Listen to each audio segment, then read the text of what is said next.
Assalamualaikum warahmatullahi wabarakatuh, anak-anak kelas 5.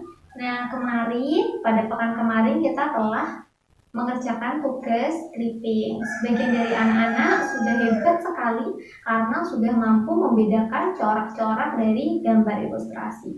Coba kita ingat kembali apa corak-coraknya berikut ini. Terdapat beberapa corak gambar ilustrasi, yaitu yang pertama, realis. Realis adalah corak gambar ilustrasi yang dibuat senyata mungkin dengan objek sebenarnya. Tujuan pembuatan gambar realis yaitu menunjukkan gambaran keadaan yang sesungguhnya. Yang kedua yaitu karikatur. Karikatur adalah corak gambar ilustrasi yang dibuat dengan melebih-lebihkan, sehingga proporsinya itu tidak terlalu pas. Beberapa karikatur pasti memiliki bentuk tubuh yang tidak proporsional. Misalnya, bagian kepalanya saja yang besar, atau bagian perutnya saja yang besar. Tujuan dari membuat karikatur yaitu sebagai bentuk kritik atau sindiran terhadap seseorang atau suatu masalah. Yang ketiga yaitu kartun. Kartun adalah suatu karakter atau salah satu gambar ilustrasi yang dibuat oleh seniman yang isinya itu sebagai humor atau hiburan.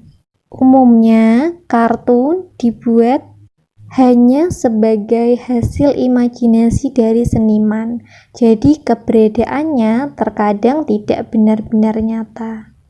Yang keempat adalah gambar dekoratif.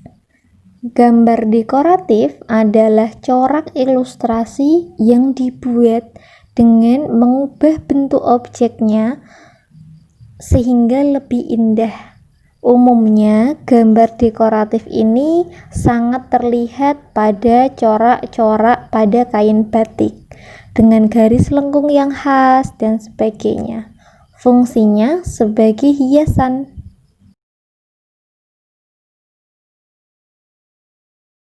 Setelah mempelajari corak pada gambar ilustrasi, gambar ilustrasi ini juga dapat ditata supaya membentuk satu jalinan cerita yang kita sebut sebagai komik.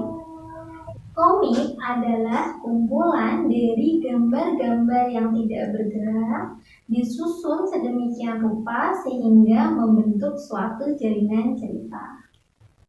Ciri-ciri komik yang baik. Pertama, dapat menyampaikan isi cerita.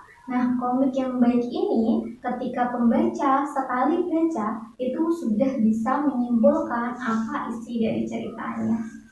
Ciri yang kedua yaitu proporsional. Apa sih maksudnya proporsional? Berarti keberadaan gambar sama kata-katanya itu berimbang. Tidak boleh terlalu banyak gambar, tidak boleh juga terlalu banyak kata. Yang ketiga adalah menggunakan bahasa percakapan sehari-hari. Komik umumnya dibuat dengan kata bahasa Indonesia yang tidak terlalu baku.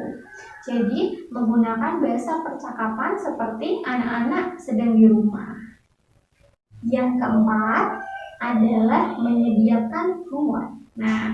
Komik berasal dari kata komedi yang berarti jenaka atau hiburan.